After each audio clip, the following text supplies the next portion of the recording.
Hello,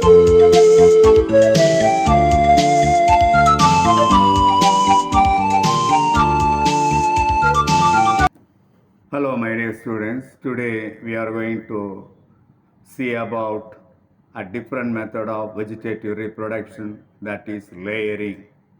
Layering is one of the conventional method of artificial method of vegetative reproduction. In layering, flexible long stem branches are used. Only long flexible stem branches are used for layering.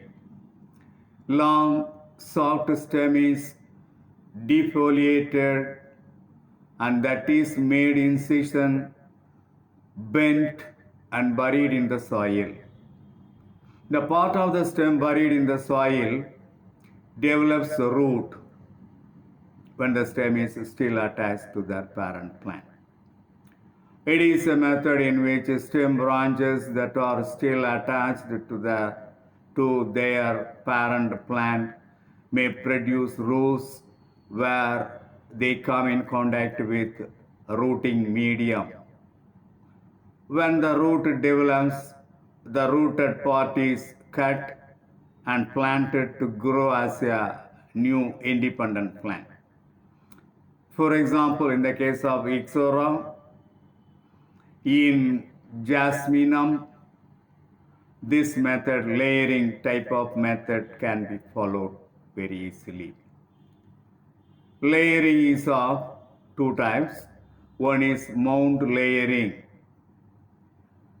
Second one is year layering. Mound layering is practiced in Jasminum, whereas year layering is practiced in apple tree. One by one we will see. First one, mound layering. In mound layering, the plants are having flexible branches selected. The lower branches with leaves is bent to the ground and the part of the stem is buried in the soil and tip of the branch is exposed above the soil. After the roots emerge from the buried part of the stem branches are cut and separated from the mother plant. So this become an independent new plant. Already I told you the mound layering can be followed in Jasminum. So this is the mound layering. Here a flexible branch is bent and buried in the soil. Here incision is made, cut is made from the cut part of the stem branches which is buried in the soil. Root will be produced. After the production of the roots, this part is cut so that this become an independent plant in layering. This is the mound layering. The second type is year layering. It is a method followed above the ground level, above the soil, that is in the year. The stem is girdled at nodal region. Girdle means part of the bark. The bark at the nodal region is removed. That is girdled. And hormones are applied to the part which is girdled to promote rooting. So this is in the just above the soil. In any healthy branch, the bark is removed. An inch of the bark is removed, that is girdling. That can be made in the nodal region, and this part is applied with hormones in order to promote rooting. Layering portion should be covered with damp or moist soil using a polythene sheet. So moist soil is applied.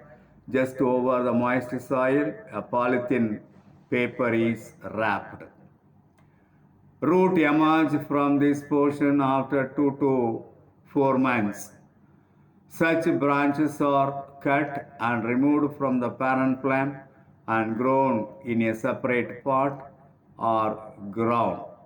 So after rooting, this pot is cut and separated from the mother plant, separated from the parent plant, and this is grown in a separate pot or can be grown in the moist soil. So this type of layering, year layering can be practiced in apple plant. So that is the layering method of vegetative propagation followed normally. What are the advantages of conventional method? First method, plants produced are genetically uniform. The plants, what are the plants produced by this method? All are alike, all are genetically uniform. By this method, plants are produced very quickly. That's the second point. Third point, plants can be produced in a very short period. Fourth one, plants are more economically propagated. For example, Solanum tuberosum. Solanum tuberosum is a potato plant. The potato plant can be propagated more economically. Fifth point, two different plants with desirable characters such as disease resistant and high yielding can be grafted and grown as a new plant with all the desirable characters. That's very important points. All the good qualities can be brought together in a single plant. So these are all the 5 important advantages of conventional method. Even though some of the disadvantages also we can see in the conventional method.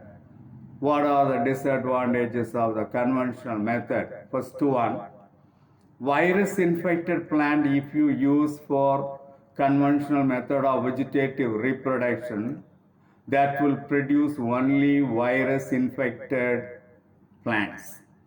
So all the new plants propagated by the virus infected plant through conventional method will be virus infected individual. Second one,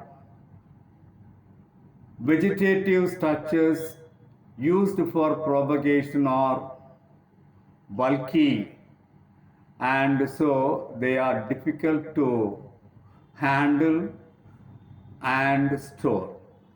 So that is another difficult arise due to conventional method. These two are considered as a disadvantage of the conventional method of artificial vegetative reproduction. That's all today's topic.